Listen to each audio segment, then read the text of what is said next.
Cyber నేరాల పట్ల ప్రజలంతా అప్రమత్తతతో ఉండాలని senior IPS RTC MD Sajjanar సూచించారు. ఫెడెక్స్ కొరియర్ పేరుతో వచ్చే మోసపూరిత కాల్స్ పట్ల అప్రమత్తంగా వ్యవహరించాలన్న ఆయన, విద్యావంతులే ఎక్కువగా సైబర్ నేరాల బారిన పడటం ఆందోళనకరమన్నారు.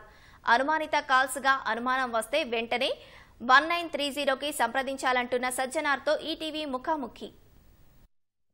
ఇటీవల సైబర్ నేరాల్లో కీలకమైనటువంటి ఫెడెక్స్ ఫ్రాడ్ అంటే కొరియర్ ఫ్రాడ్లు ఎక్కువగా జరుగుతున్నాయి. కొన్ని లక్షల రూపాయలు అమాయకుల నుంచి డబ్బును సైబర్ నేరగాళ్లు కాజేస్తారు. బ్యాంకుల్లో ఎంతెంత డబ్బులు ఉన్నాయి అందులో అనుగుణంగానే ఆ బ్యాంకు ఖాతాదారులకు ఫోన్ చేసి మరి ఈ మోసాలకు పాల్పడినట్టుగా ఇటీవల నమోదవుతున్న కేసుల ప్రకారం మనకు అర్థమవుతుంది. అయితే దీని మీద తరచూ ఆర్టీసీ ఎండీ సజ్జనార్ కూడా హెచ్చరిస్తూనే ఉంటారు, ఇటువంటి వాటిని నమ్మకూడదని చెప్తూనే ఉన్నారు. సో ఇటువంటి వాటి పట్ల ఎలాంటి జాగ్రత్తలు పాటించాలి ఆయన మాట్లాడినా ప్రస్తుతం అంత పాటు ఆర్టీసీ ఎండీ సజ్జనార్ గారు ఉన్నారు. సార్, ఈ ఫెడెక్స్ కార్డ్ ఇటీవల బాగా విపరీతంగా పెరిగిపోయింది. సో ఎలా చేస్తున్నారు వీళ్ళు, ఏ విధంగా జాగ్రత్తగా ఉన్నారు? మీరు అన్నట్లు డెఫినెట్లీ వీళ్ళు ఈ మధ్యలో ఈ ఫెడెక్స్ ఫ్రాడ్స్ ఎక్కువ కావడం జరిగింది. సైబర్ క్రిమినల్స్ అందరు కూడా వాళ్ళు ఒక పంతాన్ని అప్పుడప్పుడు మారుస్తూనే ఉన్నారు. ఎందుకంటే ఒకసారి అది ఎక్కువ అవుతుందంటే మళ్ళీ వేరే కొత్త రకాల ఫ్రాడ్కి వెళ్తున్నారు. అంతకుముందు ఓటీపీ అయింది, ఓఎల్ఎక్స్ ఫ్రాడ్ అయింది, రెంట్ పేరుతో ఫ్రాడ్ అయింది, ఎంప్లాయ్మెంట్ ఫ్రాడ్స్ అయినా ఇప్పుడు కొత్తగా ఫెడెక్స్ ఫ్రాడ్ స్టార్ట్ కావడం జరిగింది. ఏదో మీరు పార్సల్ పంపించారు, నేను ముంబై పోలీస్ నుంచి ఫోన్ చేస్తున్నాను, లేదంటే కస్టమ్స్ నుంచి ఫోన్ చేస్తున్నాను, లేదంటే నేను సిబిఐ నుంచి ఫోన్ చేస్తున్నాను, మీరు అక్కడ పార్సల్ పంపించారు, దాంట్లో డ్రగ్స్ ఉంది, మీ పైన కేసు కట్టడం జరిగింది, మీరు డబ్బులు కట్టకపోతే మీ పైన కేసు అవుతుంది, మీరు అరెస్ట్ కావడం జరుగుతుందని చెప్పి చాలామందికి ఫోన్ రావడం జరిగింది. చాలామంది భయపడి డబ్బులు కూడా కట్టడం జరిగింది. నాకే చాలా ఫోన్స్ వచ్చినా ఇట్లా వస్తున్నావు సార్ ఏం చేయాలని చెప్పి చాలా పెద్ద ప్రముఖులు కూడా ఈ ఒక్క ఫోన్ కాల్స్ రావడం జరిగింది. సో ప్రజలందరూ కూడా అప్రమత్తం ఉండాలి. మొదటిగా మీరందరూ కూడా ఒక లాజికల్ థింకింగ్ మీరందరూ కూడా ఆలోచించుకోవాలి. మీరు పార్సల్ పంపిస్తే మీరు భయపడాలి. మీ పేరుతో ఎవరో పంపించారంటే మీకేం సంబంధము? ఏ పోలీస్ కూడా ఫోన్ చేయరు. ఈ ఫెడెక్స్ పేరు వాడడం ఎందుకంటే అది ఇంటర్నేషనల్ నోన్ బ్రాండ్, ప్లస్ మీరు బయట కూడా పంపించుంటారని చెప్పి సో అలాంటి పని ఎవరు కూడా చేయరు. సో ఫెడెక్స్ వాళ్ళు కూడా ఫోన్ చేయరు. ఈ సిబిఐ వాళ్ళు కావచ్చు, మన ముంబై పోలీస్ కావచ్చు, కస్టమ్స్ వాళ్ళు కావచ్చు, డ్రగ్స్ డిపార్ట్మెంట్ వాళ్ళు ఎవరు కూడా ఫోన్ చేయరు. మీరు అలాంటి ఫోన్ వస్తే ఎవరు కూడా ఇలాంటి కాల్ని నమ్మొద్దని చెప్పి నేను మరీ కోరుతున్నాను. మన పర్సనల్ డేటా మనం చాలా చోట్ల ఇస్తూ ఉంటాము. వాటి ద్వారా మన బ్యాంక్ డీటెయిల్స్ ఎంత డబ్బులు ఉన్నాయి కూడా వాళ్ళకి తెలిసిపోతుంది. సో అటువంటి క్రైమ్స్ రీసెంట్గా జరిగినట్టు మీ దృష్టికి వచ్చింది? అదే మన దగ్గర మనకు చాలా స్ట్రాంగ్ డాటా ప్రైవసీ లాస్ లేకపోవడం వల్ల చాలా చోట్ల కూడా ఈ డాటా లీకేజ్ అనేది జరుగుతుంది.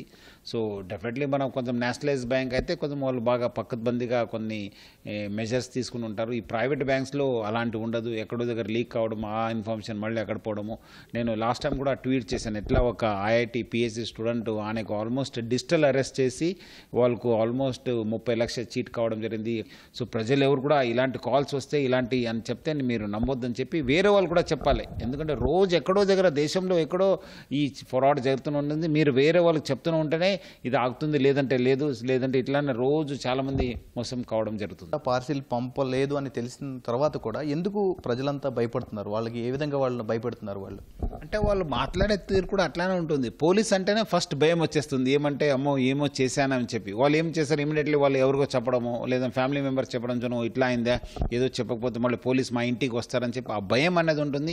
మీరందరూ కూడా ఆ భయంలో మీరందరూ కూడా యాక్ట్ చేయొద్దు. మీరు ఒక లాజికల్ థింకింగ్ చేయాలి. నేను పార్సల్ పంపలేదు, ఎందుకు భయపడాలి? పోలీస్ అయితే మీరు పోలీస్ స్టేషన్ ఫోన్ చేసి కనుక్కోండి, ఇట్లా ఫోన్ వచ్చింది చెప్పి, లేదంటే ఇప్పుడు 1930 ఫోన్ చేసి కనుక్కోండి, కంప్లైంట్ చేయండి, అప్పుడు తెలుస్తుంది. కానీ మీరు వాళ్ళు ఇంకా ఏం అడగక ముందునే చాలామంది డబ్బులు కట్టేస్తున్నారు. అది మంచిది కాదు. మీరు ఒకసారి ఆలోచించాలి, ఇది చేసి ఉంటానా.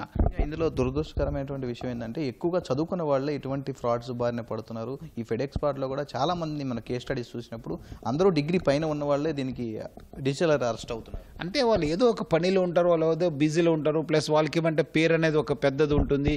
సో మళ్ళీ మా పేరు ఎక్కడ ఖరాబ్ అవుతుందని చెప్పి ఆ భయంతో వాళ్ళందరూ కూడా కావడం జరుగుతుంది. మళ్ళీ వీళ్ళందరి దగ్గర చాలా డబ్బులు ఉంటుందని చెప్పి కూడా ఆల్రెడీ వాళ్ళ అవతల వాడు కూడా ఇన్ఫర్మేషన్ తెలిసి ఉంటుంది, వీళ్ళు ఫలానా వాడు అంటే డెఫినెట్లీ ఆయన దగ్గర డబ్బులు ఉంటుంది, మనము కొంచెం భయపెట్టేస్తే ఎక్స్టార్ట్ చేయవచ్చు అని చెప్పి వాళ్ళకి చాలా నమ్మకం ఉంటుంది. ఆ నమ్మకానికి మనం కూడా కొంచెం బలం పురిచినట్లు ఉంటుంది. దట్ వాళ్ళు అడిగితేనే మనం భయపడి డబ్బులు కట్టడం జరుగుతుంది. డేటా లీక్ అవ్వకుండా మనం ఎటువంటి జాగ్రత్తలు పాటించాలి? బయటికి వెళ్ళినప్పుడు మన డేటా లాస్ అవ్వకుండా అంటే మనం ఎక్కడ పోయినా మనము ఏదో రకరకంగా చెప్పడము, లేదంటే బ్యాంక్ నుంచి కూడా మనము ఆ ఇన్ఫర్మేషన్ పోవడం కూడా జరుగుతుంది. ప్లస్ మనం వేరే వాళ్ళు కూడా తెలియడం జరుగుతుంది. బట్ మోస్ట్లీ బ్యాంక్స్ నుంచే జరగడం జరుగుతుంది. ఎందుకంటే ఆయన ఎక్కడో కూర్చొని మనము ఆయన ఫోన్ చేస్తుంటే డెఫినెట్లీ ఇది ఎక్కడ దగ్గర పెద్ద ఎత్తునలో జరుగుతుంది. డెఫినెట్లీ ఆ కన్సర్న్ బ్యాంక్స్ కూడా వాళ్ళు ఒక సైబర్ మెజర్స్ని, ఒక సెక్యూరిటీ మెజర్స్ని వాళ్ళు తీసుకోవాలి. అప్పుడే ఈ ఒక లీకేజ్ అని ఆగుతుంది. అవతల చేతికి ఇది డాటా పోకుండా ఉంటే మనకి ఎలాంటి ఫోన్స్ కూడా రావు. కొరియర్ ఫ్రాడ్తో పాటుగా రీసెంట్గా ఇన్వెస్ట్మెంట్ ఫ్రాడ్ కూడా విపరీతంగా పెరిగిపోయింది. రోజుకి తెలంగాణ నుంచి ఒక 10 కోట్ల మేర పోతుందనే విషయం తెలుసు. కరెక్ట్. మీరు అన్నట్లు వాళ్ళంతా ఇన్వెస్ట్మెంట్ పేరు. ఎందుకంటే షేర్ మార్కెట్ బాగా బూమింగ్ ఉంది, ఎకానమీ బాగా బూమింగ్ ఉంది, కొన్ని షేర్స్ పెరుగుతున్నాం అని చెప్పి చాలామంది మీరు మాకు డబ్బులు కట్టేస్తే మీకు డబ్బులు వస్తుందని చెప్పి కొన్నిసారి ఏం చేస్తున్నారు, ఆ స్క్రీన్ పైననే మీకు చూపిస్తున్నారు. మీ స్క్రీన్లో చూడండి, మీరు ఇప్పుడు 10 లక్షలు పెట్టారంటే 50 లక్షలు అయిందని చెప్పి మీరు విత్డ్రా చేయడానికి పోతే డబ్బులు రాదు. తర్వాత మీరు ఎక్కువ 2-3 సార్లు అడిగితే ఆయన బంద్ చేసుకోవడం పోవడం జరుగుతుంది. రిజిస్టర్డ్ ఎవరెవరు ఉన్నారు ఆ ఒక్క ఏజెన్సీ దగ్గర మీరు ఆ షేర్ మార్కెటింగ్ మీరు అకౌంట్స్ ఓపెన్ చేసి మీరు డీల్ చేయాలి. కానీ అనవసరం మీరు ఎవరో వాళ్ళు ఫోన్ చేశారు వాళ్ళకు మీరు ఎక్కువ వస్తుందని చెప్పి నమ్మేసి మీరు కట్టొద్దు. సో ఇప్పుడు కూడా మీరు అలాంటి ఏమైనా ఫోన్స్ వస్తే మీరు ఇమీడియట్లీ 1930కి కాల్ చేయండి అని చెప్పి నేను మరీ కోరుతున్నాను. ఇలాంటి వారు సీనియర్ ఐపీఎస్ అధికారులు కావచ్చు, మిగతా కొన్ని ఎన్జిఓస్ కావచ్చు, సామాజిక మాధ్యమాల్లో మేము మీడియా నుంచి తరపు నుంచి కూడా ఎంతో అవగాహన కార్యక్రమాలు చేపడుతున్నాం. అయినా కానీ ఇంకా అవగాహన ఎందుకు రావట్లేదు? ఇంకా కోట్ల రూపాయలు పెరిగిపోతూనే ఉన్నాయి. అంటే ప్రజలు ఫస్ట్ ఆ లాజికల్ థింకింగ్ అనేది ఉండాలి. మనము ఈ ఫర్ ఎగ్జాంపుల్ షేర్ మార్కెట్ మీరు ఎట్లా అవుతుందండి, మీరు 10 లక్షలు ఉన్నది ఒకటేసారి ఎట్లా అవుతుంది? మీకు ఆ కంపెనీ తెలియదు, వాళ్ళు ఎవరు తెలియదు, మీరు జస్ట్ వాళ్ళు నమ్మేసి మీరు కట్టడం జరుగుతుంది. ఎక్కువ ఆశపడితేనే ఇలాంటి అవుతుంది. ఎక్కువ భయపడితే మోసం కావడం జరుగుతుంది. ఒక ఫెడెక్స్లో ఎక్కువ భయంతో డబ్బులు కోల్పోతున్నారు, ఇక్కడేమో ఎక్కువ ఆశతోని డబ్బులు పోగొట్టుకుంటున్నారు. వాళ్ళు ఆలోచించుకోవాలి. షేర్ ట్రేడింగ్ అకౌంట్ ఓపెన్ చేయాలంటే ఏం చేయాలి, ఎట్లా చేయాలి, మీకు ఏమేమి ఇప్పుడు చాలా సెబీలు కూడా చాలా రిఫార్మ్స్ రావడం జరిగింది. ఇన్వెస్టర్ని ప్రొటెక్ట్ చేయడానికి చాలా మెజర్స్ తీసుకున్నారు వాళ్ళు. సో అలాంటి ఉన్నప్పుడు మీరు ఆ స్టడీ చేసి ప్లస్ ఎడ్యుకేటెడ్ ఉంటారు, ఎవరు కూడా వేరే వాళ్ళు ఎవరు పోతలేరు. వాళ్ళు కొంచెం రీసెర్చ్ చేసి ఆ కౌను రిజిస్టర్డ్ ఇన్ ఏజెన్సీయా, అక్కడ మనము అక్కడ అకౌంట్ ఓపెన్ చేయాలి. కానీ ఎక్కడో దగ్గర మనము డబ్బులు ఇమీడియట్లీ చెక్ పంపడము, అక్కడి నుంచి మీకు వాళ్ళు స్క్రీన్లో చూపిస్తుంటారు, అదంతా ఫేక్. ఎక్కడి నుంచి కాల్ వచ్చిందంటే మీరు ఆ నమ్మొద్దు, వాళ్ళ దగ్గర కూడా డబ్బులు పెట్టొద్దు. డౌట్లు కనుక ఉంటే కనుక వెంటనే 1930 కానీ డైల్ 100 కానీ లేకపోతే సైబర్ క్రైమ్ పోలీసులు కానీ సంప్రదించాలని సీనియర్ ఐపీఎస్ అధికారి సజ్జనార్ గారు ఆర్టీసీఎండి చెప్తున్నారు. మల్లికార్జున్తో నాగార్జున, ఈటీవీ న్యూస్, హైదరాబాద్.